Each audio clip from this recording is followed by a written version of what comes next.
Hello बच्चों, good evening, good afternoon. क्या आपको मेरी आवाज आ रही है?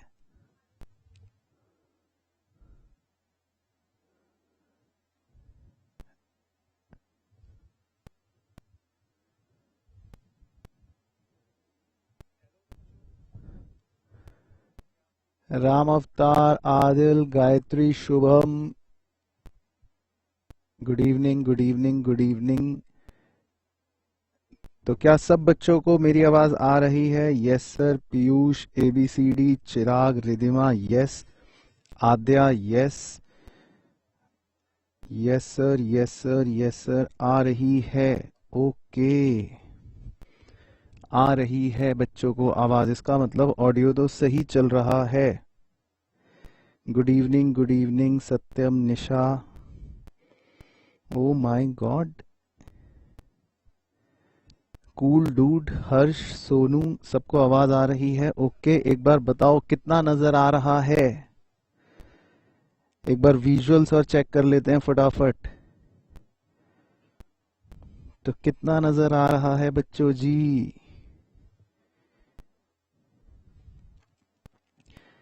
Good evening, good evening, good evening, good evening.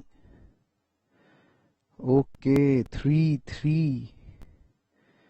3 okay, 3। चलो बहुत बढ़िया। 3 ठीक है, ठीक है, ठीक है, ठीक है, ठीक है, ठीक है। तो बहुत बहुत गुड इवनिंग बच्चों जी, बहुत बहुत गुड आफ्टरनून। और आप सबका स्वागत है हमारे आज के नए सेशन के अंदर। 3 सबको 3 नजर आ रहा है? ओके, तो निकिता, पायल, श्वेता, गुड आफ्टरनून। उमंग, चिराग, नंदिनी, हर्ष, तन्वी, अर्चित, युक्ति। चलिए चलिए, बहुत बढ़िया दोस्त, क्या बात है आज तो। Good evening sir, good evening जी, good evening. Shubham, Ajay, Anmol, good evening, good evening. आ जाइए, आ जाइए। चलो, तो ऑडियो और वीडियो इसका मतलब हमारा सही चल रहा है। चलो, ध्रुव कह रहा है sir you are looking great. Thank you Dhruv. Good afternoon Nikita, Ayushi, good afternoon. तो सभी बच्चों को प्रेम पूर्वक good afternoon, and I hope कि सब बच्चे स्वस्थ और सुरक्षित होंगे और अपने अपने परिवार के साथ सब बच्चे ठीक से होंगे, आई होप। चलिए, तो ये क्या कह रहा है एक बच्चा? तो अब बताओ बच्चों जी, अब आपके 2 चैप्टर्स करवा दिए हैं शीनम मैडम ने। आपका चैप्टर 1 हो गया है, मुझे पता है। आपका चैप्टर 2 हो गया है, मुझे पता है। लेकिन शीनम मैडम ने करवाया है, लेकिन वैसे टेक्निकली आपका नहीं हुआ है क्योंकि आप पढ़ाई तो नहीं कर रहे होंगे, है ना? मैं एकदम बढ़िया हूं, एक बच्ची पूछ रही है। तो आई एम फाइन बच्चों, I am fine, thank you so much, thank you. I am fine. चलिए, तो अब मैडम ने तो करवा दिए हैं 2 चैप्टर आपको इंडियन इकोनॉमी के, चैप्टर 1 और चैप्टर 2। लेकिन मुझे यह भी पता है कि आपने कुछ भी नहीं पढ़ा होगा, और आज का क्विज जो होगा उसमें 40 में से जितने नंबर आएंगे आपके, उससे पता चलेगा कि आप कितने पानी में हो। तो कौन बच्चा, ये बताओ, अच्छा शुरू करने से पहले कौन बच्चा रेगुलर पढ़ रहा है शीनम मैडम के साथ, जो बिल्कुल रेगुलर पढ़ाई कर रहा है? ऐसा कौन कौन बच्चा है? और चैप्टर 1 और चैप्टर 2 के लिए तैयार हो आप आज के क्विज के लिए? कौन है वो बच्चे? एक बार जरा बच्चों के नाम ले लें, तब तक मैं दिल बना के भेज दूं। मैं 5 दिल भेज रहा हूं आप सभी बच्चों को अपनी तरफ से। जब तक आप ये बताओ कि कौन कौन बच्चा रेगुलर पढ़ रहा है। तो सर 5 दिल भेजो जल्दी। ठीक है, तो Kartik, Ajay, Akhil, okay. Sunil, Sonu, okay. Cool dude, ठीक है। Ridhima, okay. Gayatri, Kartik, Karan, okay. Pawan, okay. Piyush, okay, ठीक है। गौरव तैयार, ठीक है। एक बच्चा कह रहा है आप कर दो, नालायक बोल दो, ठीक है। आइडियल मैथ्स ट्यूटोरियल पूछ रहे सर, एक डाउट है, मनी सप्लाई में हम डिमांड में सिर्फ करंट अकाउंट क्यों लेते हैं जबकि डिमांड डिपॉजिट में सेविंग अकाउंट भी इंक्लूड होता है?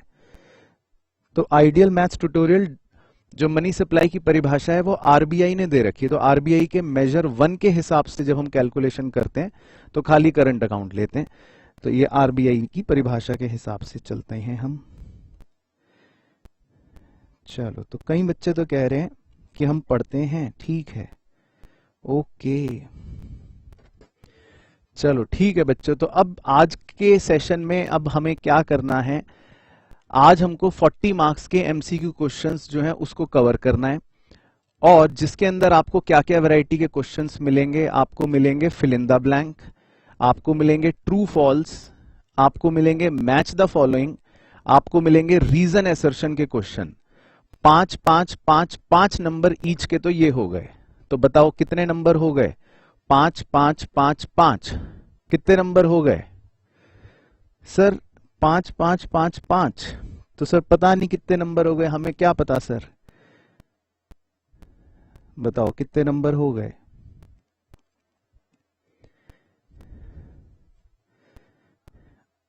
और बचे 20 नंबर के होंगे एमसीक्यू क्वेश्चंस, 4 ऑप्शन वाले, ठीक है ना। तो टोटल 40 मार्क्स ऐसे बनेगा। तो 20 नंबर की वो वैरायटी, 20 नंबर के एमसीक्यू, कुल मिलाकर 40 नंबर का, यस 40 नंबर का चैप्टर 1 और चैप्टर 2 की फुल कवरेज करेंगे, ठीक है ना। तो अब फटाफट जब आप तैयार हो जाओ सब बच्चे बिल्कुल अपने कीबोर्ड को तोड़ने के लिए, तो फिर मुझे थम्स अप भेजना। फिर हम आज के क्वेश्चन नंबर 1 से शुरू करेंगे जब आप बिल्कुल रेडी हो जाओगे सब बच्चे। और जिसके सबसे हाईएस्ट मार्क्स आएंगे उसके लिए एक सरप्राइज गिफ्ट है जो मैं लास्ट में बताऊंगा। जिसके सबसे आज के क्विज में हाईएस्ट, सबसे जल्दी और सही आंसर्स देगा वो बच्चा। तो तैयार बच्चे? ओके, रेडी, ठीक है। चलो ठीक है, तो बच्चे कह रहे हैं रेडी, तैयार हैं, चलो ठीक है जी, ओके। चलो ठीक है, तो अब मैं शुरू कर रहा हूं। और ये एमसीक्यू की आपको पीडीएफ कहां मिलेगी? ये एमसीक्यू की पीडीएफ आपको आरकेजी इंस्टीट्यूट के ऐप में मिलेगी। आपका जो बैच होगा वाईटी चैम्प्स वाला इकोनॉमिक्स, उसके स्टडी मटेरियल में आपको मिलेगी, ठीक है ना। चलो तो शुरू करते हैं ऑन द काउंट ऑफ 3 2 1। चलो गेट सेट गो। तो ये है बच्चों हमारा आज का कार्यक्रम। तो सबसे पहले अब शुरू करेंगे फटाफट क्वेश्चन नंबर 1 से। भेजो अपने ऑप्शन, फटाफट अपने कीबोर्ड को तोड़ दो, जल्दी से आंसर भेजो। What was the life expectancy of India at the time of independence? बताइए जी, 1 का answer, fast, super fast. Life expectancy क्या थी इंडिपेंडेंस के टाइम पे? और मैं चेक करता रहूंगा जो जो भेज रहे हैं। चलो तो अब सही करना है।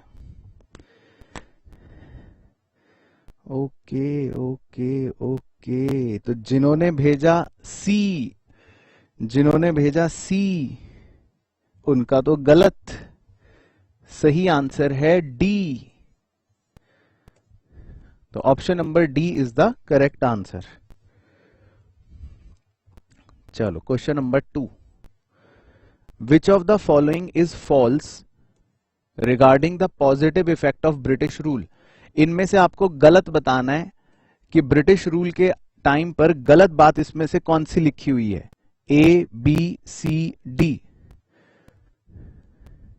कि भाई इनमें से कौन सी बात positive effect of British rule के बारे में गलत लिखी हुई है, बताइए बच्चों। सेकंड का आंसर, सेकंड का। क्वेश्चन नंबर भी भेजना अपने, कई बच्चे खाली ए बी भेज रहे हैं, क्वेश्चन नंबर भी भेजना। 2 का क्या भेज रहे हो, ताकि पता रहे ना किसका भेज रहे हो, 1 का भेज रहे हो कि 2 का भेज रहे हो। तो कौन सी बात गलत लिखी हुई है? Okay, very good. तो गलत बात जो इसमें लिखी हुई है वो लिखी हुई है मोनोपोली ऑन फॉरेन ट्रेड, क्योंकि ऐसा नहीं था, ये कोई पॉजिटिव इफेक्ट नहीं है, ये गलत कह रहा है। चलो उसके बाद question number 3। Indian economy at the time of independence was? Independence के टाइम पर इंडियन इकोनॉमी जो थी वो कैसी थी, बताइए जी। इंडियन इकोनॉमी कैसी थी? 3 का ऑप्शन क्या? A B C D. तो 3 का ऑप्शन क्या? गलत, कुछ का तो गलत आ रहा है। चलो, तो कुछ नालायकों के तो शुरू में ही नंबर कट गए, ये हाल है, ये पढ़ाई हो रही है। तो 3 का क्या है सही, बी, बैकवर्ड इकोनॉमी। ठीक है, तो at the time of independence India की इकोनॉमी क्या थी, पिछड़ी हुई थी, बैकवर्ड इकोनॉमी थी, है ना, यही तो हमने पढ़ा है। चलो आगे बढ़ते हैं अब फटाफट। Question number 4, the main reason for stagnation in the agricultural sector during the British rule was. Agricultural sector में स्टैग्नेशन था, मतलब कि ग्रोथ बहुत स्लो थी, रुकी हुई थी, उसका मेन कारण क्या था बताइए। मेन कारण कि एग्रीकल्चरल सेक्टर में ग्रोथ बहुत रुकी हुई थी।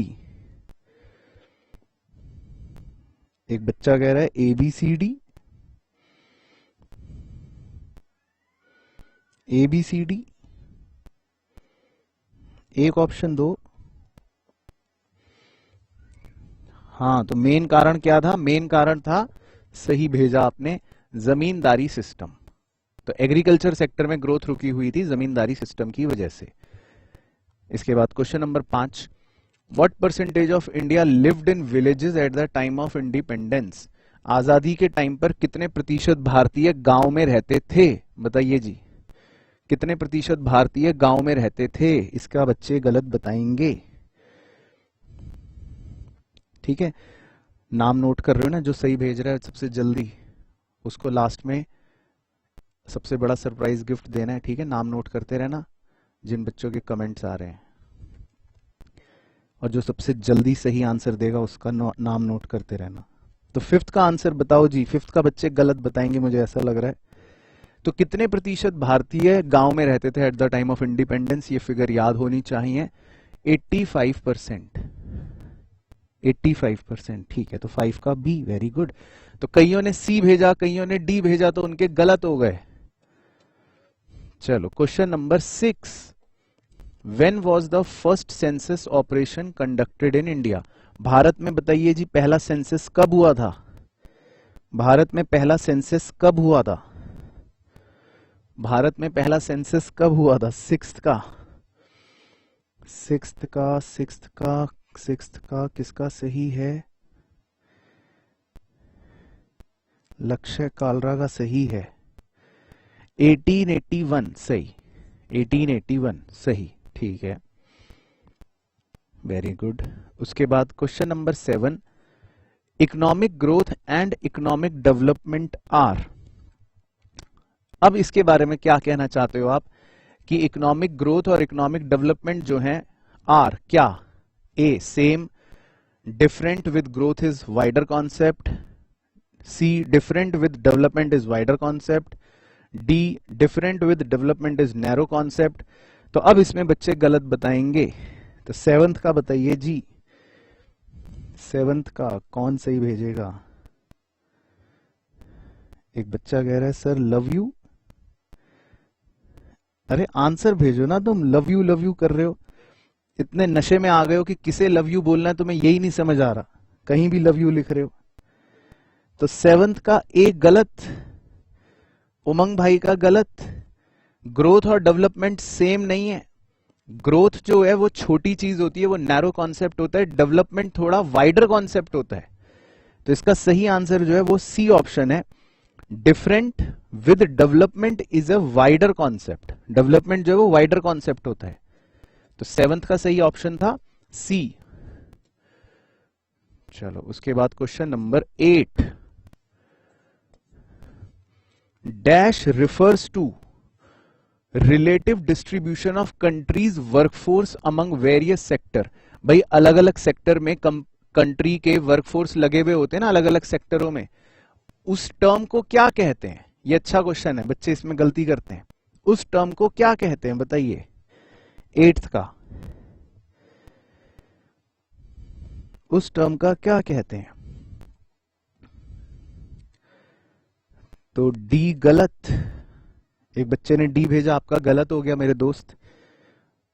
उसको क्या कहते हैं कि देश के वर्कफोर्स अलग अलग सेक्टरों में लगे हुए हैं, उसे बोलते हैं ऑक्यूपेशनल स्ट्रक्चर। ठीक है ना, ऑक्यूपेशन का मतलब ही क्या होता है, काम करना। तो वर्कफोर्स का मतलब क्या है, कामकाजी लोग, तो उस स्ट्रक्चर को बोलते हैं ऑक्यूपेशनल स्ट्रक्चर। उसके बाद question number 9, what percentage of India was literate? बताओ, ये याद होना चाहिए। At the time of independence, independence के टाइम पर भारत में कितने लोग लिटरेट थे, कितने प्रतिशत? तो नाइन्थ का कौन गलत देगा, देखते हैं नाइन्थ का कौन बच्चा गलत भेजेगा। नाइन्थ का देखो किसने गलत भेजा, ये देखो एक लड़की ने गलत भेजा। Very good.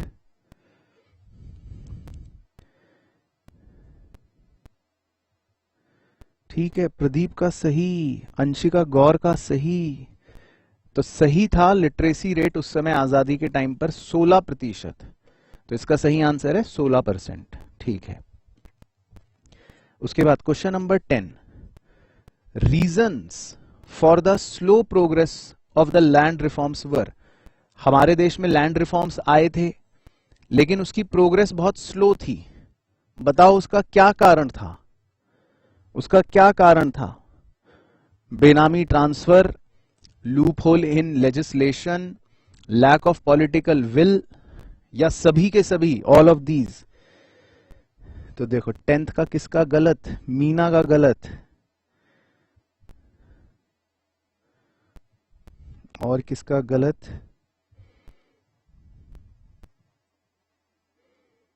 टेंथ का। ओके, हाँ, तो 10th का तो सबसे आसान आंसर है ऑल ऑफ दीज। ठीक है ना, ये सारे के सारे लैंड रिफॉर्म्स को स्लो करने के कारण थे। ये वैसे आपको पता होने चाहिए। चलो, तो 10 MCQ हो गए। अब ये बताओ फटाफट से कि 10 में से आपके कितने नंबर आए, 10 में से कितने नंबर आए? ठीक है, नाम नोट करते रहना। 10 में से कितने नंबर आए बच्चों, फटाफट ये भेजो, फिर आगे चलेंगे। 10 में से कितने नंबर आए? ये लो, तो पहला झूठ बोला अजय ने, अजय भट्ट कह रहे हैं मेरे 10 आए, जबकि अजय भट्ट का यहां नाम नोट है, उनके 2 गलत हैं। उसके बाद हर्षित के 9 आए, उसके बाद 7 आए, 9 आए, पीयूष दुआ के 9 आए, निशा कह रही है मेरे 10 आए। निशा तुम्हारे तो 2 गलत थे, निशा तुम्हारे 10 कैसे आ गए निशा? उसके बाद कार्तिक के कह रहे 10 आए, एक बच्चा कह रहा है मेरे 4 आए। हाँ, उस बच्चे के सही है, 4 आए होंगे। ठीक है, 7 आए। चलो ठीक है, तो अभी मौका है आपके पास आगे निकलने का। अभी 10 ही नंबर हुए, अभी मौका है आपके पास आगे बढ़ने का। अब अगले 10 करेंगे डिस्कस, ठीक है? चलो आओ फटाफट, question number 11, imports, fast growing imports are due to. तो बताइए, हो सकता है इसमें क्वेश्चन की कुछ लैंग्वेज की एरर है, मैं भी पढ़ लेता हूं। Imports, fast growing imports are due to, तो थोड़ा सा इसमें लैंग्वेज का एरर है। चलो इस क्वेश्चन को छोड़ देते हैं, इसमें मेरी तरफ से सबको +1। ठीक है, क्वेश्चन इसको अवॉइड कर देते हैं। क्वेश्चन नंबर 12 पे आ रहे हैं।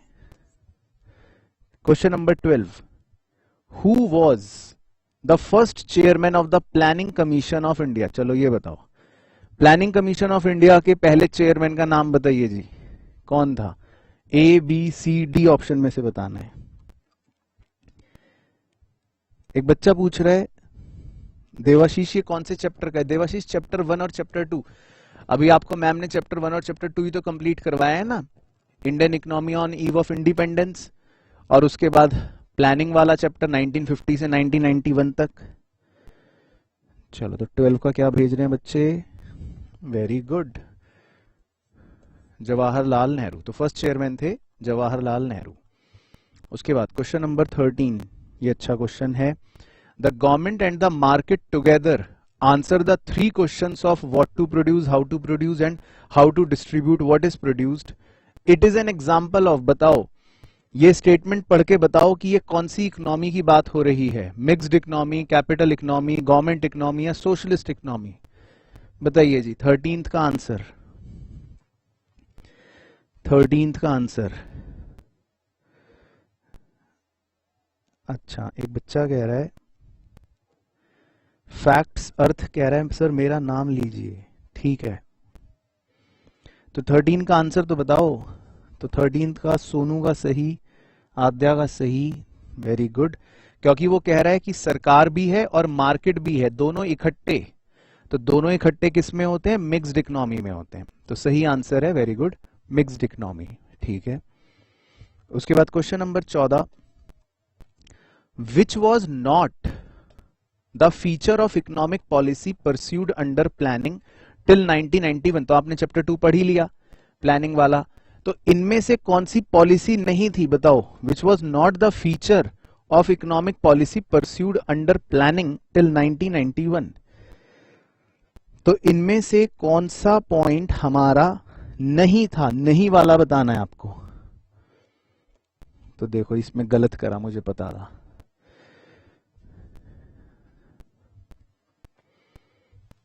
फोर्टीन में ये देखो, राज का गलत, अजय का गलत, कुछ बच्चे कह रहे हैं सी। देखो अब यही तो गलती करते हो आप, ध्यान से नहीं पढ़ा चैप्टर आपने। या तो भाई प्लानिंग में आप कह रहे हो सी, रिलायंस ऑन पब्लिक सेक्टर, ये तो था, ये तो फीचर था, ये तो फीचर था। पब्लिक सेक्टर पे रिलायंस करनी थी, ये तो फीचर था। सेल्फ रिलायंस, ये भी फीचर था। वो ये पूछ रहा है कौन सा फीचर नहीं था हमारी पॉलिसी में, कौन सा फीचर नहीं था। अब बी में लिखा है free flow of foreign capital, कि फॉरेन कैपिटल को हम आने देते थे अपने देश में। क्या ऐसा था कि फॉरेन कैपिटल को हम आने देते थे अपने देश में? नहीं था। हमने तो बल्कि फॉरेन वालों को रोक रखा था, रिस्ट्रिक्ट कर रखा था अपने एसएसआईज को प्रोटेक्ट करने के लिए। तो ये जो है ये फीचर नहीं था। तो आपको इसमें नहीं वाला बताना था। तो B answer is the correct answer. चलो, तो काफी बच्चों के गलत हुए इसमें, तो बहुत अच्छी बात है। उसके बाद question number 15, who takes the decision regarding production and distribution of commodity in a mixed economy. बताओ मिक्स्ड इकोनॉमी में कौन प्रोडक्शन और डिस्ट्रीब्यूशन का फैसला करता है? बताओ। सरकार करती है, market forces of demand supply करते हैं, भगवान करते हैं। जैसे आपके बोर्ड्स में जो मार्क्स आएंगे उसका फैसला कौन करेगा? भगवान करेंगे। या डी? बताइए जी। तो 15th में एक बच्चा नशे की अवस्था में कह रहा है बी। बताओ। तो जिन बच्चों ने 15th का बी भेजा, बी फॉर बॉम्बे, उन्हें नशा मुक्ति केंद्र जाना पड़ेगा। भाई मिक्स्ड इकोनॉमी की बात हो रही है। मिक्स्ड का मतलब क्या? मिक्स्ड का मतलब ये कि उसमें मार्केट फोर्स के हिसाब से या गवर्नमेंट के हिसाब से नहीं बोल सकते आप, उसमें तो दोनों का हिसाब चलेगा, यानी मार्केट फोर्सेस भी और सरकार भी। तो ये तो सबसे आसान क्वेश्चन था, डी। तो कईयों का तो ये भी गलत था। एक बच्चा कह रहा है 15 में ए, वो भी गलत। चलो उसके बाद 16th में बताओ बच्चों क्या लिखा है? External factors responsible for industrial sickness. Industrial sickness पढ़ा है ना चैप्टर 2 में, मतलब हमारी इंडस्ट्रियां बहुत बीमार थी, तो उसका कोई एक्सटर्नल कारण पूछ रहा है। क्या है एक्सटर्नल कारण? बाहरी कारण बताना है, बाहरी। तो बताओ एक्सटर्नल कारण क्या था? A B C D. बाहरी कारण, कंपनी के बाहर का कारण।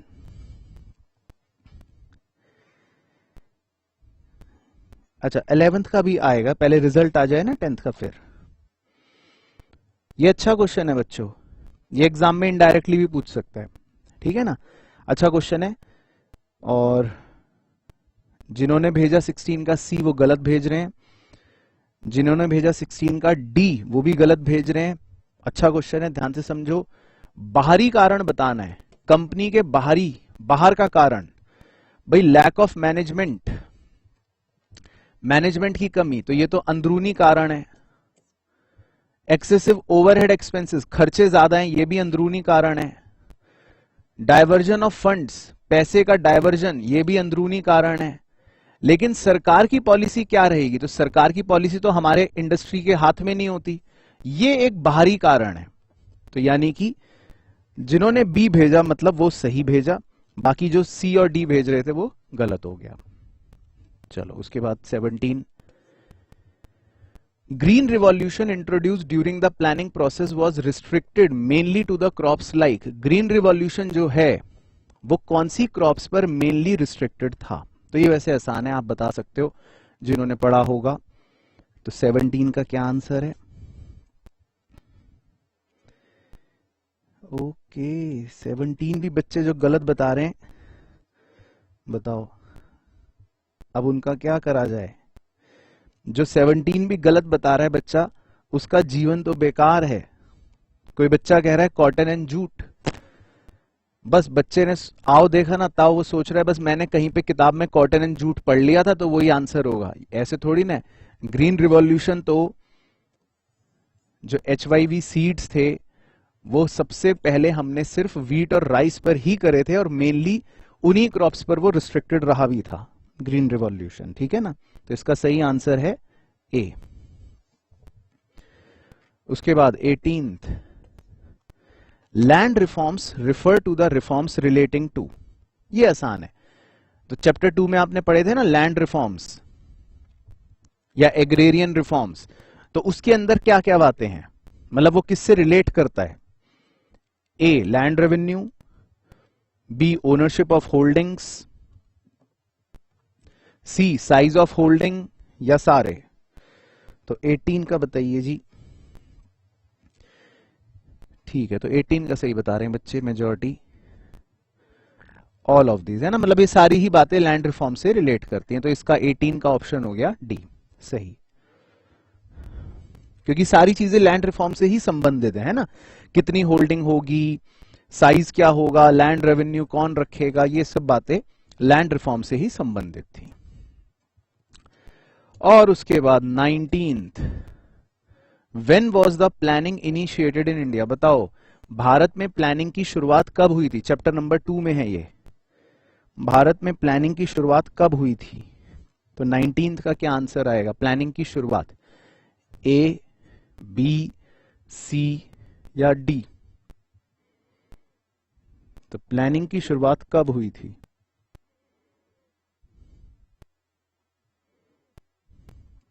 तो मुझे पता है इसका बच्चे गलत बताएंगे।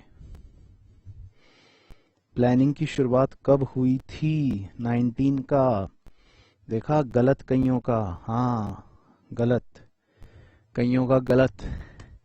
प्लानिंग की शुरुआत कब हुई थी? शुरुआत हुई थी 15 मार्च 1950 को, तब प्लानिंग कमीशन गठित हो गया था। तो यानी कि शुरुआत जो हुई थी वो 1950 में हो गई थी, यानी कि 19 का है सी करेक्ट आंसर।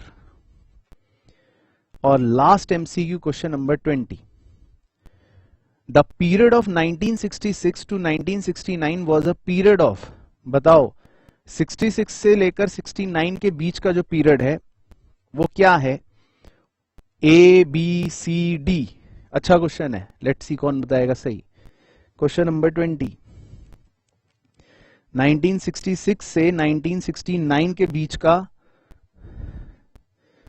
हाँ तो हर्षिता का गलत, वैभव का गलत, वेरी गुड। और भेजो गलत गलत, मजा आ रहा है। कशिश का गलत, वेरी गुड। सोनू का गलत, वेरी गुड। रूबी का गलत, वेरी गुड। गौरव का गलत, वेरी गुड। तो और भेजो। चलो तो ये मैं बता देता हूं, देखो ये पता होना चाहिए, वैसे बड़ा इंटरेस्टिंग क्वेश्चन है। हमारी प्लानिंग शुरू हो रही थी 51 से 56, 56 से 61, 61 से 66, 5-5 साल पंचवर्षीय योजनाएं हुआ करती थी, है ना। लेकिन 1966 पर आकर ब्रेक लग गया और 1966 से 1969 तक जो है कोई 5 ईयर प्लान तो था ही नहीं। वैसे भी 5 साल नहीं हो रहे, कितने साल हो रहे हैं? खाली 3 ही साल हो रहे हैं ये तो इन 3 सालों के तहत सिर्फ एनुअल प्लान्स बने थे। एनुअल मतलब 1 साल का एक प्लान, 1 साल का एक प्लान, 1 साल का एक प्लान। तो अगर आप 1-1 साल के प्लान बनाओगे तो कितने प्लान बन जाएंगे इस ड्यूरेशन में? 3 प्लान बन जाएंगे। तो इसको अंग्रेजी में कहते हैं 3 एनुअल प्लान्स, यानी कि 3 एक वर्षीय योजनाएं या प्लान्स। तो 3 एनुअल प्लान्स जो थे इस ड्यूरेशन में वो ये थे, ये इसका नाम है 3 एनुअल प्लान्स, ठीक है ना, क्योंकि ये 3 वर्ष जो थे इसमें प्लानिंग सिर्फ एक एक साल की हो रही थी, 1 साल फिर 1 साल फिर 1 साल, तो 3 वर्षों तक 3 एनुअल प्लान्स चले। चलो सर, तो सर अब हम आउट ऑफ 20 अपने नंबर बता रहे हैं, आप हमारे नाम नोट करवा दो ताकि बाद में हमें जब गिफ्ट मिलेगा सरप्राइज बड़ा सा, तो उसमें हमें पता रहेगा कि हमारे कितने नंबर आए हैं। चलिए, तो 20 में से कितने नंबर आ गए बच्चों के, आउट ऑफ 20 टोटल कितने हो गए? तो कैफ कह रहा है 17, 16, 15, एक बच्चा झूठ कह रहा है 19, एक बच्चा कह रहा है 16, 15, 17, एक बच्चा कह रहा है 18, ओके, नंदनी 18, ओके, चलो ठीक है, आयुष 18, ठीक है, okay, very good very good. ओ, एक बच्चा कह रहा है 20, तन्वी कह रही है 20, ओ माय गॉड। चलो ठीक है, तो अब 20 में से नंबर लिख लिए ना रजिस्टर में, अब बाद में आगे काउंटिंग करेंगे फिर। चलो, अब नेक्स्ट वैरायटी के क्वेश्चन शुरू होंगे। अब आपको चक्कर आएंगे, देखो जिनको अब सभा छोड़ के जाना है वो चला जाए, मुश्किल सवाल शुरू हो रहे हैं। अब 5 क्वेश्चन रीजन और एसर्शन वाले स्टेटमेंट के होंगे, तो जिनको सांस आने में दिक्कत होती है, जिनके थोड़ा घुटनों में तकलीफें होती हैं, वो ये सभा आप छोड़ सकते हैं, ठीक है, आप सो जाओ थोड़ी देर के लिए, ठीक है, आपके लिए क्वेश्चंस नहीं है, आपको चिंता अभी बड़ा दर्द होगा, आपको लगेगा कि ये क्या हो रहा है। चलो, तो सर ऐसा क्या होगा, तो पहले हम क्वेश्चन 21 आपसे पूछेंगे आंसर। आइए, तो क्वेश्चन 21, इसमें एक स्टेटमेंट दिया होता है बच्चों जिसको एसर्शन कहते हैं, फिर उस स्टेटमेंट का एक रीजन दिया होता है जिसको आर कहते हैं। तो आपको ये देखना है कि क्या दोनों स्टेटमेंट सही हैं और रीजन बिल्कुल सही रीजन दे रखा है, या ये देखना है कि दोनों सही तो हैं लेकिन रीजन जो दे रखा है वो सही रीजन नहीं दे रखा, या फिर ये देखना है कि स्टेटमेंट तो करेक्ट है बट रीजन का स्टेटमेंट ही रॉन्ग है, या ये देखना है कि असर्शन रॉन्ग है और रीजन सही है। चलो, तो अब आप पढ़ो। Farmers were forced to shift to the commercial crops from conventional subsistence crops। ये स्टेटमेंट है कि फार्मर्स को फोर्स करा गया कि वो कमर्शियल फार्मिंग ज्यादा करें, है ना, मतलब कि ऐसे क्रॉप्स ज्यादा उगाएं जिनको बाजार में बेचा जाता है। और वो इस बात का रीजन दे रहा है क्योंकि Indigo was required by the textile industry in Britain for bleaching of the textile, क्योंकि ब्रिटिशर्स को अपने ब्रिटेन की इंडस्ट्रियों के लिए रॉ मटेरियल चाहिए था, उस रॉ मटेरियल का नाम है इंडिगो। तो ब्रिटिशर्स को अपनी मशीनों के लिए इंडिगो चाहिए था, इसलिए वो फार्मर्स को फोर्स करते थे कि आप ज्यादा कमर्शियल क्रॉप्स उगाएं। चलो, अब बताओ ऑप्शन सही। ओके, तो लक्ष्य का गलत, वेरी गुड, एक और लड़की का गलत, वेरी गुड, अंशिका का गलत, वेरी गुड, शाबाश, और गलत भेजो बच्चों।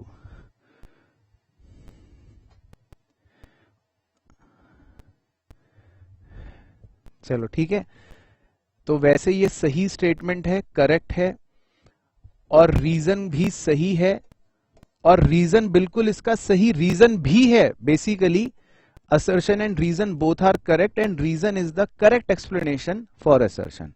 तो इसका सही आंसर ए है बच्चों, ठीक है ना, तो इसका सही आंसर जो है वो ए है, यही कारण था। अब मैं लिंक करके बता देता हूं, आप सोचना इस बारे में। भाई, मुझे अपनी मशीन के लिए रॉ मटेरियल चाहिए, मैं ब्रिटेन में बैठा हूं, तो मैं इसीलिए आपको फोर्स कर रहा हूं कि ज्यादा कमर्शियल क्रॉप्स बनाओ ताकि आपसे वो मैं ले सकूं और मेरी इंडस्ट्री का काम चलेगा। तो यही तो यहां पर लिखा है ना, तो इसीलिए ध्यान से पढ़ना है आपको। चलो, क्वेश्चन 22, एक और मौका है आपके पास। 22 में लिखा है assertion Indian handicrafts was systematically destroyed owing to discriminatory policy of the British government, और इसका वो रीजन दे रहा है owing to colonial exploitation of Indian economy India became a net exporter of raw material and primary goods. चलो तो अब अपने आप बताओ ए बी सी डी 22 का। तो 22 का तो वेरी गुड। तो कार्तिक का, कनक का गलत, और किसका गलत, कैफ का गलत, वेरी गुड। उसके बाद एक और बच्ची का गलत, डाकू का गलत, एक बच्चे का नाम है डाकू। ओ, और प्रियंका चोपड़ा का गलत, क्या नाम आ रहा है ये? ठीक है, तो देख रहे हो गलत बता रहे हो। अब आप ना समझ नहीं पाए मुझे लग रहा है, या तो आप पहले ये देखो कि ये स्टेटमेंट सही लिखा है। हाँ, ये स्टेटमेंट तो सही है भाई। मान लो एक स्टेटमेंट लिखा है मेरा नाम पराग गुप्ता है, तो ये स्टेटमेंट सही है। अब इसके नीचे रीजन लिखा है कि कॉलोनियल एक्सप्लॉयटेशन की वजह से इंडिया जो है वो नेट एक्सपोर्टर बन गया था रॉ मटेरियल का। ये भी स्टेटमेंट सही लिखा है, ऐसा हुआ था। तो मान लो मैंने बोला कि मैंने सुबह एप्पल खाया, ये भी स्टेटमेंट सही है। तो दोनों स्टेटमेंट सही है। मेरा नाम पराग गुप्ता है, ये भी स्टेटमेंट सही है। मैंने सुबह एप्पल खाया, ये भी स्टेटमेंट सही है। लेकिन अगर मैं अब ये बोलूं कि मेरा नाम पराग गुप्ता है क्योंकि मैंने सुबह एप्पल खाया, तो क्या मेरा ये रीजन सही रीजन है इस स्टेटमेंट का? तो आंसर है नो, नहीं। बातें दोनों ठीक लिखी हैं लेकिन वो सही रीजन नहीं है। It is not the correct explanation. तो इसका सही आंसर आपको ऑप्शन नंबर बी सेलेक्ट करना पड़ेगा। तो 22 का जो सही आंसर भेजा बच्चों का बी है, ठीक है ना। तो ए जो है वो गलत आंसर था, B is the right answer. चलो नेक्स्ट एक और है 23, ठीक है। तो ये नए वैरायटी के क्वेश्चंस की प्रैक्टिस करनी पड़ेगी। अब पढ़ो असर्शन। स्टेटमेंट क्या कह रहा है? The development of agriculture and industry leads to the development of service sector. और इसका रीजन दे रहा है as the primary and secondary sector develops the demand for transport, insurance, banking etcetera services increases. तो दोनों स्टेटमेंट को पढ़ो, link करो, देखो कि क्या लग रहा है, ए बी सी डी में से क्या लग रहा है। तो फिर देखते हैं। चलो आंसर बताओ बच्चों, आंसर 23 का। तो तन्वी का गलत, नजीम का गलत, वेरी गुड। सोनू का गलत, वेरी गुड।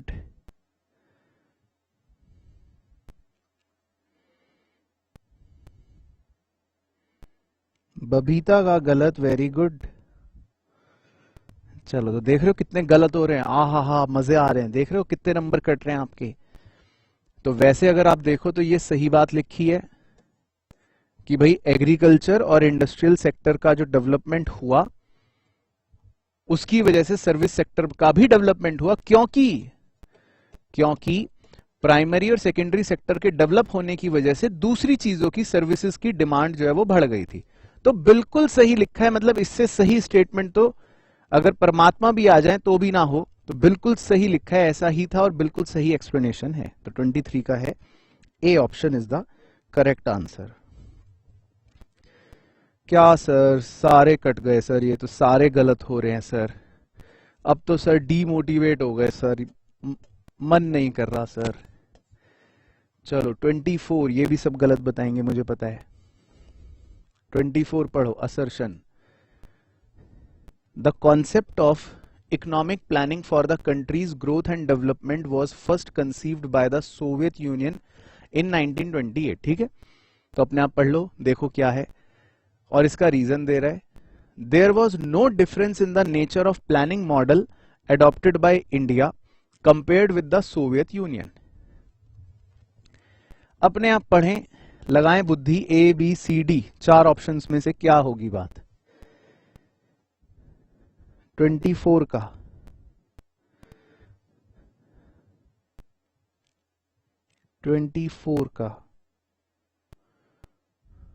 ओके। तो कार्तिक का गलत, ऋषिका का गलत, वेरी गुड। तो यही मैं चाहता था।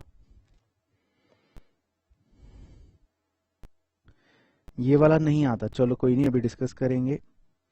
चिराग का गलत, वेरी गुड। तो देख रहे हो बच्चों अपने हाल।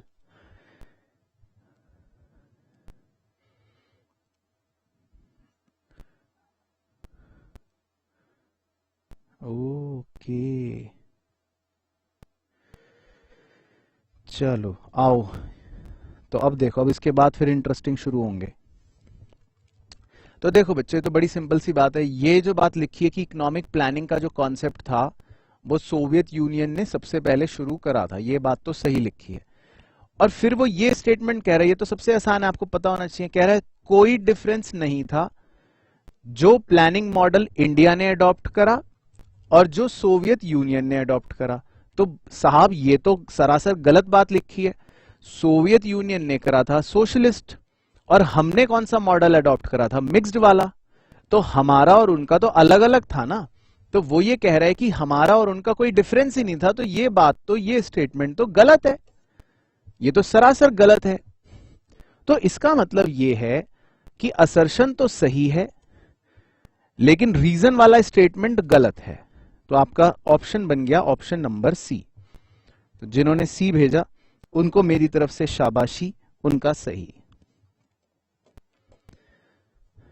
चलो लास्ट क्वेश्चन है इज्जत बचाने के लिए 25, फिर रीजन असर्शन वाले खत्म, फिर ट्रू फॉल्स आएंगे। आइए 25 और पढ़ें। 25 का सही देना है आपको।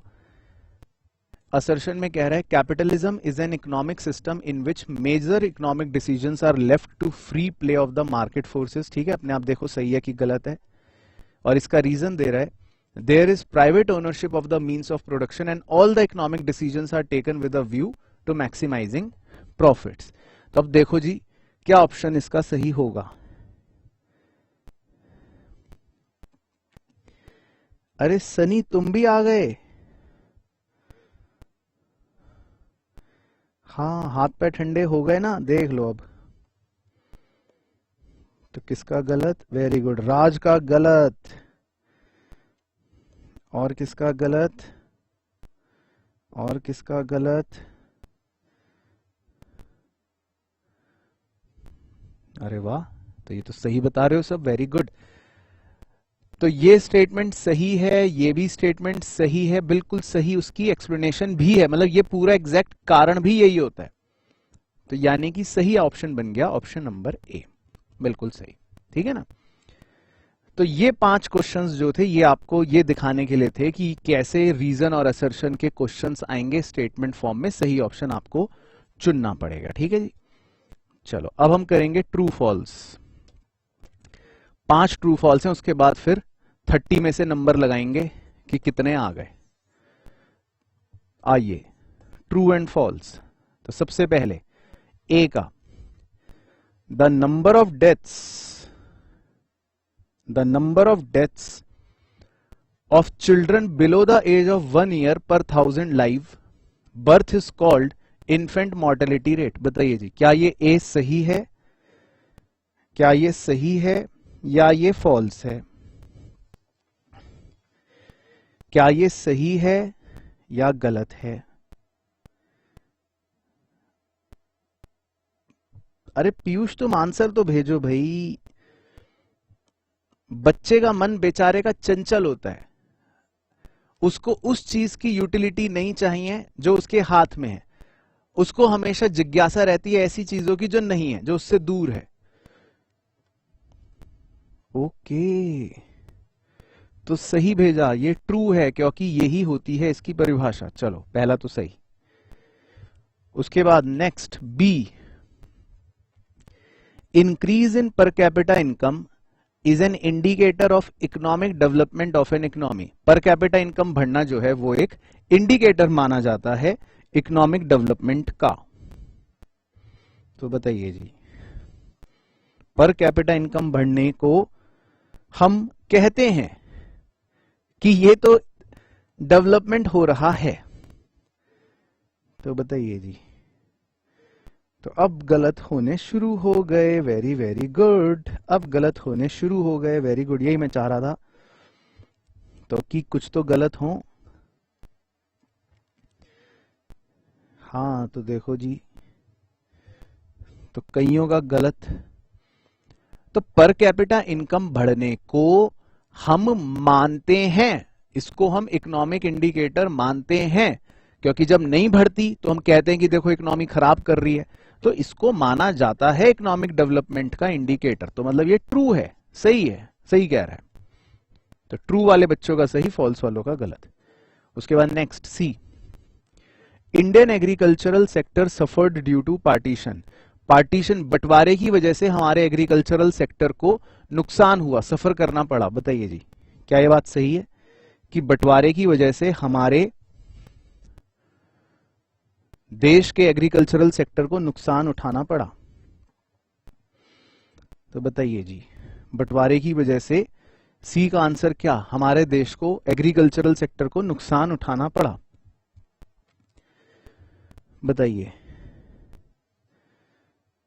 लो जी,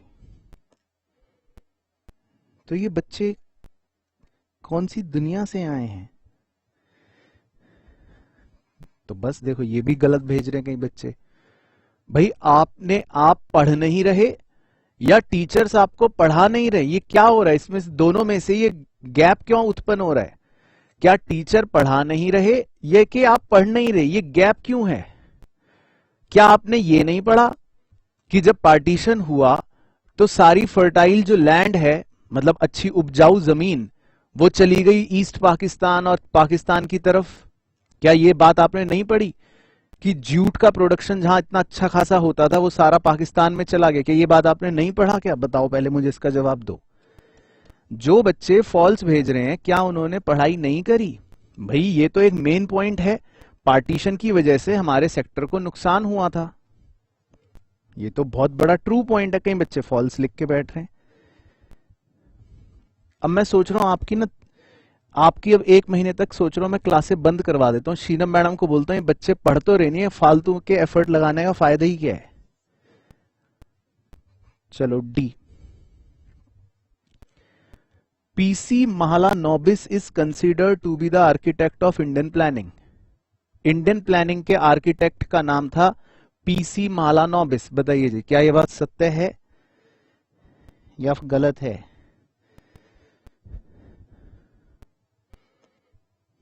बताओ। पीसी महालानोबिस जो है उनको आर्किटेक्ट कहते हैं हम इंडियन प्लानिंग का। बताओ, क्या ये बात सही है?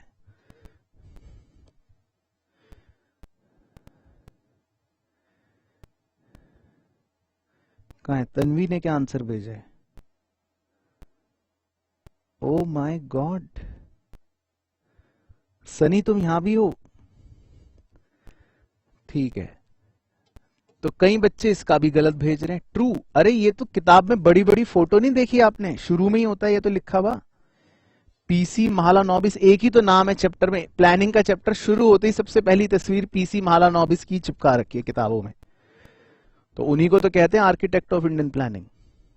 और लास्ट ई, economic development implies economic growth.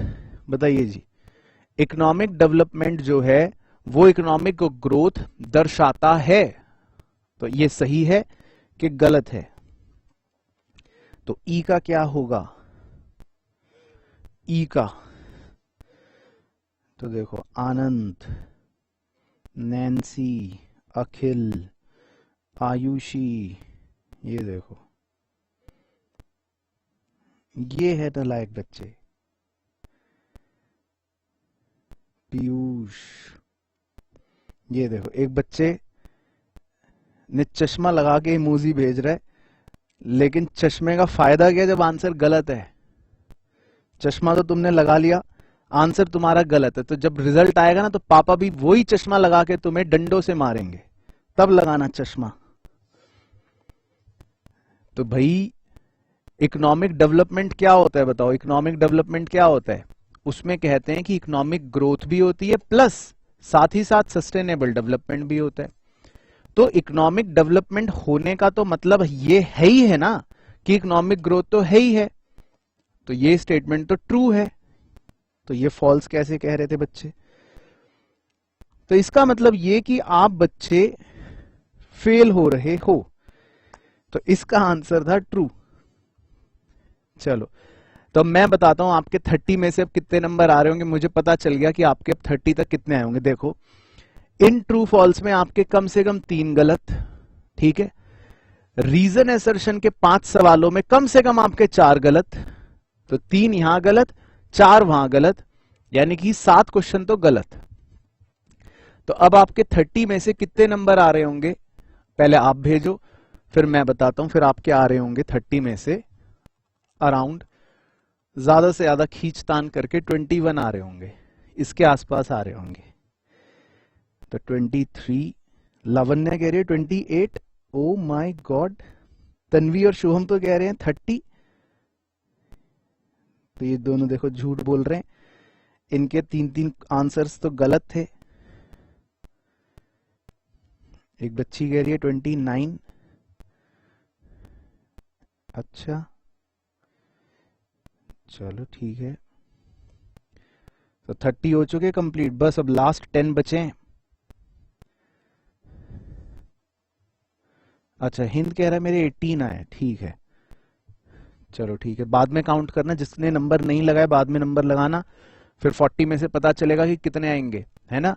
Term 1 का एग्जाम 40 नंबर का होगा ना, तो टर्म 1 में कितने आ रहे हैं पता चलेगा। चलो, तो अब हम करेंगे 5 फटाफट फिल इन द ब्लैंक के क्वेश्चंस। आइए, सबसे आसान, बस फिर मैच द फॉलोइंग खत्म हो जाएंगे। तो अब fill in the blank discuss कर लेते हैं फटाफट। सबसे पहले A, dash is the value of all final goods and services produced within the domestic territory of an economy in the financial year. बताओ ये किसकी परिभाषा है कि सारे गुड्स और सर्विसेज जो इकोनॉमी में बने डोमेस्टिक टेरिटरी पर, उनकी वैल्यू, इसे क्या बोलते हैं। या आप मैक्रो में भी पढ़ते हो, इसे क्या बोलते हैं, आप मैक्रो में भी पढ़ते हो। हाँ सही, ग्रॉस डोमेस्टिक प्रोडक्ट, सही, जीडीपी, ठीक है, वेरी गुड। एक बच्चा कह रहा है 0 आउट ऑफ 30, वेरी गुड। उसके बाद नेक्स्ट बताओ B, one of the adverse effect of the decline of handicraft industry was dash of finished goods. तो 2 में से एक ऑप्शन भरना है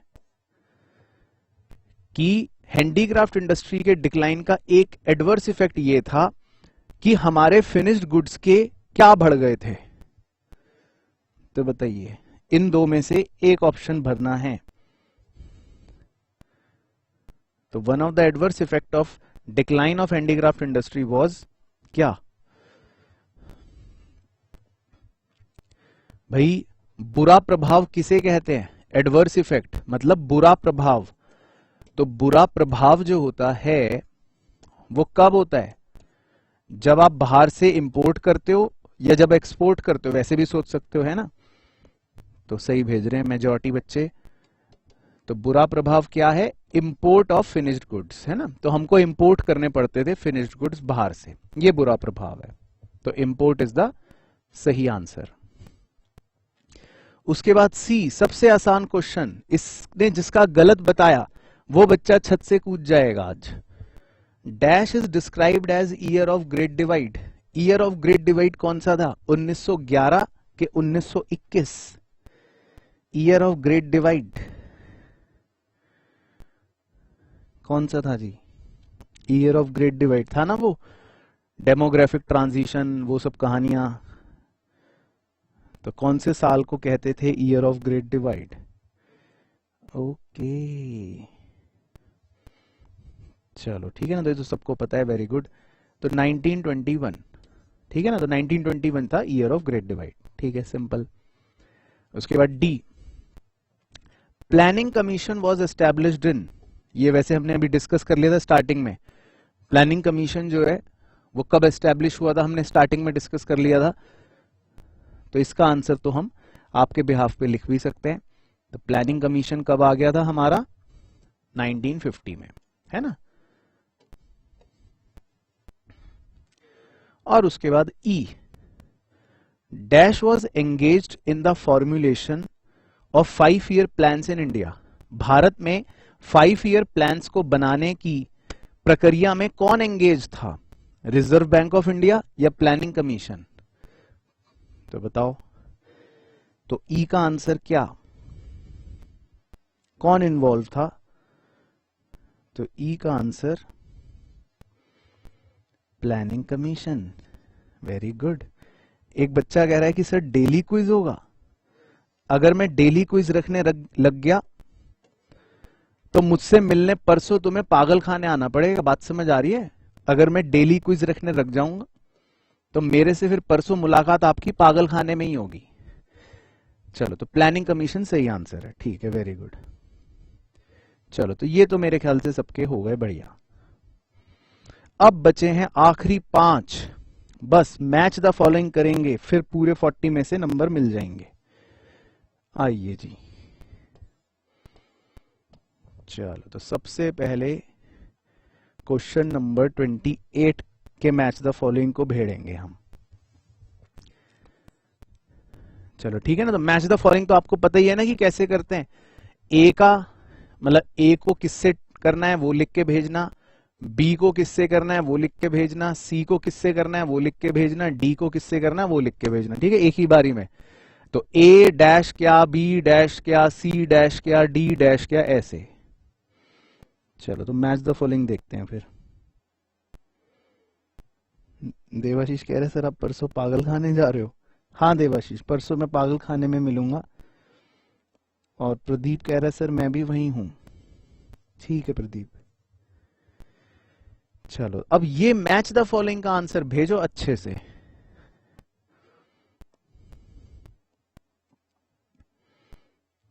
तो ए का क्या? तो आयशा का गलत, भव्या का गलत, वेरी गुड। चिराग का गलत, वेरी गुड। और किसका गलत? संचित का गलत, वेरी गुड। चिराग का गलत, वेरी गुड। अरे वाह, गगन ने बड़ा अच्छा आंसर भेजा है। सनी भी भेज रहे हैं आंसर। ठीक है सनी, तुम तो कह रहे थे मैं सर मैं ब्लॉग्ड हूं। तो ए का तो है 3, वेरी गुड, सही। और क्या भेजा बच्चों ने? बी का क्या भेजा? बी का free economy, free economy B का भेजा बच्चों ने। वेरी गुड, 4 सही है ना, क्योंकि फ्री इकोनॉमी मतलब मार्केट इकोनॉमी, तो वहां पे प्राइवेट सेक्टर का जोर है। सी बैकवर्ड का क्या भेजा? सी का क्या भेजा बच्चों ने? Backward economy. बैकवर्ड किसे कहते हैं? बैकवर्ड, बैकवर्ड मतलब होता है पिछड़ी हुई। तो पिछड़ी हुई इकोनॉमी की पहचान क्या होती है कि उसकी पर कैपिटा इनकम बहुत कम होती है। पर कैपिटा इनकम कम होने को कहते हैं पिछड़ी हुई है। ठीक है ना। और स्टेगनेंट, स्टेगनेंट वर्ड का मतलब आपको पता है ना, रुका हुआ। कोई चीज अब रुकी हुई होती है तो उसको स्टेगनेंट कहते हैं। तो आप ऐसे भी सोच सकते हो, रुका हुआ, रुका हुआ कौन होगा? जो ग्रो ही ना कर रहा हो, जो चल ही ना रहा हो, वो रुका हुआ होता है। तो स्टेगनेंट इकोनॉमी का मतलब ऐसी इकोनॉमी जिसकी ग्रोथ ही नहीं है। तो इसका हो गया 2। चलो, तो सही भेजा। ठीक है, अब 29 का आंसर भेजो पूरा, एक ही कमेंट में करके भेजना। ऐसा कि ए का क्या, बी का क्या, सी का क्या, डी का क्या, ऐसे। ठीक है, करो match the following: birth rate, life expectancy, infant mortality rate और लिटरेसी रेट। ठीक है, चलो तो देखते हैं कौन करेगा सही। 29, बस फिर खत्म होने वाली है बच्चों कहानी। अच्छा, सनी कह रहा है सर मैंने दूसरी आईडी बना ली। ठीक है सनी, तो 29 का श्वेता ने भेज दिया, पीयूष ने भेज दिया, गगन, क्षितिज, आयुष ने भी भेज दिया। तो 29 का सही आंसर क्या है?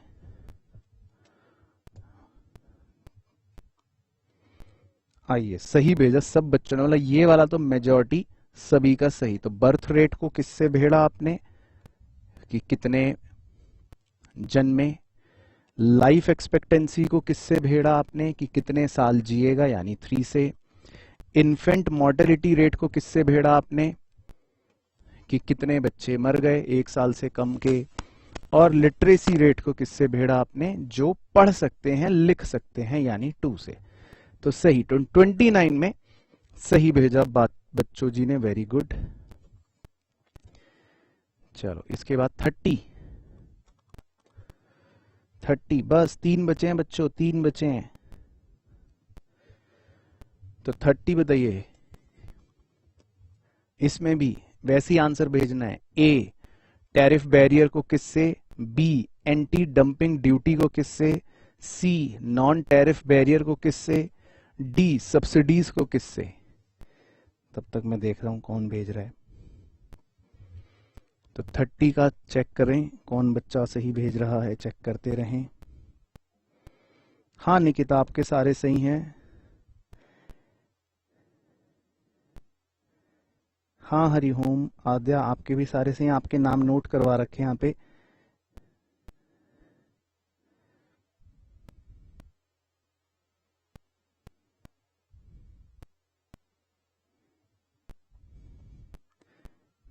ठीक है, तो 30 का क्या है,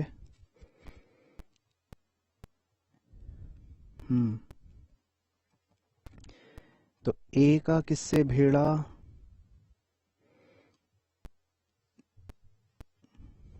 हाँ तन्वी आपके भी सारे सही हैं, ठीक है।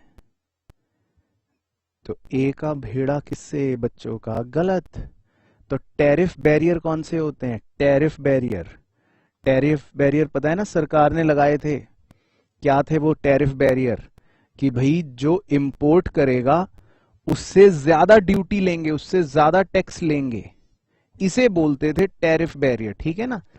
ये अच्छा क्वेश्चन है ये वाला। तो टैरिफ बैरियर कौन सा होता है, जब सरकार ने इंपोर्ट पर ज्यादा टैक्स लिया था। B anti dumping duty, anti dumping duty क्या थी बताओ, एंटी डंपिंग ड्यूटी सरकार कहती है कि भाई अगर कोई विदेशी कंपनी या कोई विदेशी कंट्री अपना सामान हमारे देश में अगर बहुत ही ज्यादा सस्ता बेचना शुरू कर देगा तो सरकार उस पर टैक्स लगा देती थी। तो एंटी डंपिंग ड्यूटी क्या होती है, जो सरकार लगाती है टैक्स अगर प्राइस फेयर प्राइस से भी कम होगा तो, है ना। ये तो आप न्यूज अगर फॉलो करो तो चाइना ने खूब लगाया था यूएस के सामान पे, और यूएस ने भी फिर खूब लगाया था चाइना के सामान पे। तो इसी को लेकर तो ट्रेड वॉर चल रहे थे ना यूएस और चाइना के, जब 1 साल पहले की बात थी। अच्छा सर, उसके बाद non tariff barrier, non tariff barrier बताओ सर। नॉन टैरिफ बैरियर नहीं पता हमें। नॉन टैरिफ मतलब कि यहां पर टैक्स की बात नहीं हो रही, नॉन टैरिफ का मतलब होता है टैक्स की बात नहीं हो रही। तो सरकार ने एक तो टैरिफ वाला काम करा था, दूसरा क्या करा था, रिस्ट्रिक्शन के लिए कोटा लगा दिया था, करा था ना सरकार ने, कोटा सेट कर दिया था। तो नॉन टैरिफ बैरियर का मतलब होता है कोटा बैरियर, मतलब कि लिमिट लगा दी कि इससे ज्यादा आप इंपोर्ट नहीं कर पाओगे। और सब्सिडीज, तो सब्सिडीज तो आपको पता ही है, सब्सिडी से क्या होता है, फर्म्स को मदद मिल जाती है उनकी कॉस्ट कम करने में, है ना, सरकार मदद कर देती है, तो वो तो हो गई सब्सिडी। चलो तो ये मतलब काफी बच्चों का गलत हो गया, वेरी गुड।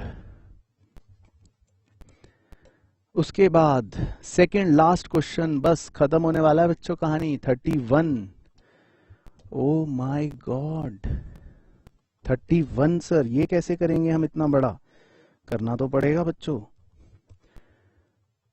1 2 3 4 5 6, तो 1 को किससे भेड़ें, 2 को किससे भेड़ें, 3 को, 4 को, 5 को, 6 को। चलो तो अब इंतजार कर रहा हूं, देख रहा हूं किसका आंसर सही है।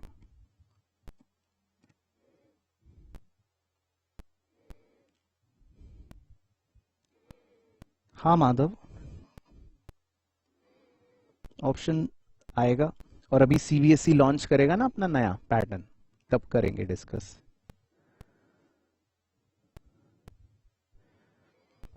चलो बताइए जी, प्राइम मिनिस्टर को किससे भेड़ा? सर प्राइम मिनिस्टर जो है वो होता है प्लानिंग कमीशन का चेयरमैन। सही, ठीक है, 1 का तो सही भेजा। उसके बाद 2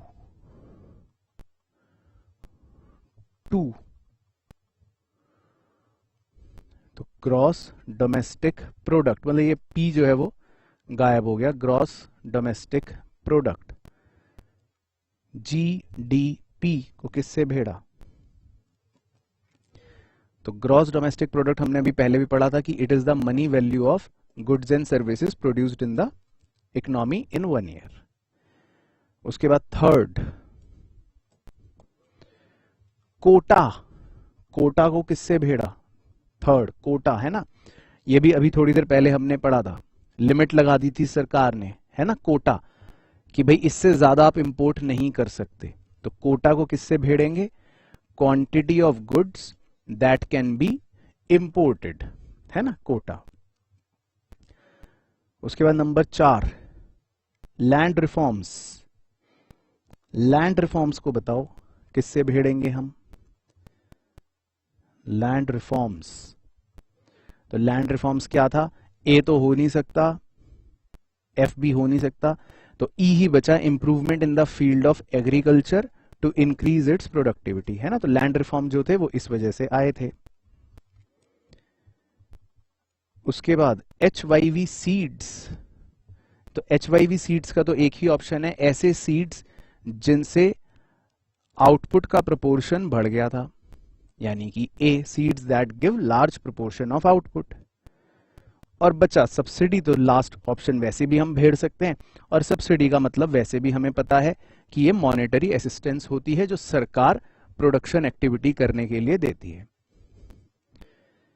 चलो, तो इसका मतलब किस किस का सही? ओके, ठीक है, बहुत बढ़िया, ठीक है। तो बस अब है लास्ट क्वेश्चन आज का, फिर फाइनल स्कोर बनाएंगे कि कितना बना, ठीक है। तो जाने से पहले बस लास्ट क्वेश्चन आज का और कर लेते हैं, मैच द फॉलोइंग। तो पूरे फिर 40 नंबर कंप्लीट हो जाएंगे और फिर हम देखेंगे कि 40 में से आपके कितने आए। आइए, लास्ट मैच द फॉलोइंग बताना है बच्चों, बस खत्म होने वाला है, खत्म होने वाला है। चलो, AFDI, BWTO, CFII, DMNC, तो कईयों को तो इनकी फुल फॉर्म ही नहीं पता होंगी। FDI होता है फॉरेन डायरेक्ट इन्वेस्टमेंट, WTO मतलब world trade organisation, FII foreign institutional investors, MNC multinational corporations. तो भेड़िए, तो ABCD, हाँ फिर चेक करता हूं, आयुषी अभी चेक करता हूं। तो निकिता ने भेजा, गगन ने भेजा, उसके बाद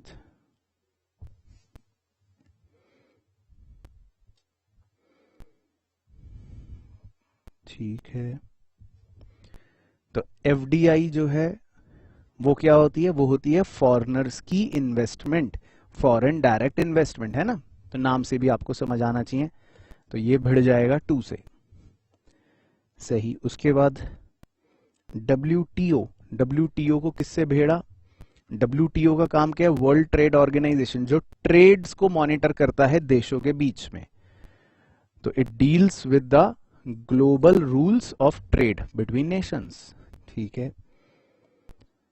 उसके बाद FII, फॉरेन इंस्टीट्यूशनल इन्वेस्टर्स, तो ये क्या करते हैं? ये फॉरेनर्स होते हैं जो इक्विटी के अंदर यानी कि शेयर्स खरीद लेते हैं कंपनियों के, तो उसको बोलते हैं हम FII। और बाकी बचा MNC, तो MNC को तो आप किससे भेड़ दोगे? ऑटोमेटिकली A से भेड़ दोगे, और इनका मतलब भी वैसे यही होता है, बड़ी कंपनियां जो अलग अलग देशों में व्यापार कर रही होती हैं, है ना, उन्हीं को बोलते हैं ना मल्टी नेशनल कंपनियां। मल्टी मतलब बहुत सारे, नेशनल मतलब कि अलग अलग नेशन में काम कर रही हैं। चलो ठीक है, तो ये तो सही था बच्चों का। चलो, तो अब जाने से पहले बताओ आपके 40 में से कितने नंबर आए। भेजिए फटाफट, 40 में से कितने नंबर आए। तो देखते हैं किस किस के फुल 40 ऑन 40 आए, वो बच्चों के नाम नोट करेंगे, उन्हें मिलेगा इनाम। तो पूरे 40 आउट ऑफ 40 कितने बच्चों के आए उनके देखते हैं। तो दिव्यम के तो 38 आए, तो तन्वी के आए 40, ठीक है। उसके बाद और किसके आए 40, विपुल के आए 40। विपुल कह रहा है, झूठ बोल रहा है विपुल, तो विपुल के तो शुरू में ही गलत हो गए थे। विपुल तुम झूठ बोल रहे हो। विपुल एक बार अपने सर पे हाथ रख के भेजो कि 40 आए हैं। उसके बाद यश भारद्वाज कह रहा है 40, यश भी झूठ बोल रहा है। यश के तो शुरू में ही 10 गलत थे। यश अपने सर पे हाथ रख के भेजो कि तुम्हारे 40 आए हैं। शुभम कह रहा है 40, माधव कह रहा है 40, अच्छा चलो, हाँ वैभव सही कह रहा है, किसी के नहीं आए, सब ऐसी। मंजू के आए, मंजू ने तो एक भी आंसर नहीं करा। मंजू एम ही कह रही है 40, मंजू का आंसर एक नहीं आया, मंजू कह रही है 40, बताओ। चलो तो ठीक है, तो खैर अगर आपके बच्चों 35 से ज्यादा आए हैं तो on a serious note excellent, मतलब अच्छा परफॉर्मेंस है। 32 से 35 तक आए हैं तो गुड। और अगर बिलो 32 आए हैं, यानी कि 80% मार्क्स भी आपके नहीं बने, तो फिर आपको थोड़ा सा मेहनत करने की जरूरत पड़ेगी। तो मैं आपके लिए लिख रहा हूं वर्क हार्ड, ठीक है ना। और जिन बच्चों के 40 आए उनको मेरी तरफ से बहुत बहुत बहुत बड़ी शाबाशी, जिनके जनरल वाले 40 है। तो मैंने आपको कहा था कि आपको वीडियो के अंत में सरप्राइज गिफ्ट दूंगा, तो वो गिफ्ट ये है कि आपको मेरी तरफ से बहुत बड़ी वाली शाबाशी, एक वर्चुअल शाबाशी। अगर आप सामने होते तो ऐसे करके करते, लेकिन वर्चुअल शाबाशी जिनके पूरे 40 में से 40 आए, ठीक है। चलो, तो अब बच्चों जाने का आ गया है समय। अब आपसे मुलाकात करेंगे दोबारा से, तब तक आप अपनी रेगुलर पढ़ाई करते रहना, ठीक है। और ये वाली वर्कशीट प्रैक्टिस के लिए आपके बैच के अंदर आपको मिल जाएगी स्टडी मटेरियल में, तो वहां पर आप इसको अपने पास रख लेना फ्यूचर रिवीजन के लिए। चलो, तो आज मजा आया मुझे तो काफी आप बच्चों के साथ। इसी तरह से फिर हम अगले अपने सेशंस के अंदर कुछ और क्वेश्चंस का आपके साथ प्रैक्टिस करेंगे, ठीक है ना। और कोशिश करूंगा और ऐसे क्वेश्चंस आपको करवाऊंगा जिसमें आपकी ज्यादा बेइज्जतियां होंगी, ठीक है। चलो ठीक है बच्चों जी, तो अब तो जाना ही पड़ेगा। Bye bye, thank you so much, take care, अपना ध्यान रखें, अपनी नॉर्मल पढ़ाई करते रहें। फिर उसके बाद दोबारा से आपसे मुलाकात करेंगे, ठीक है। Bye bye.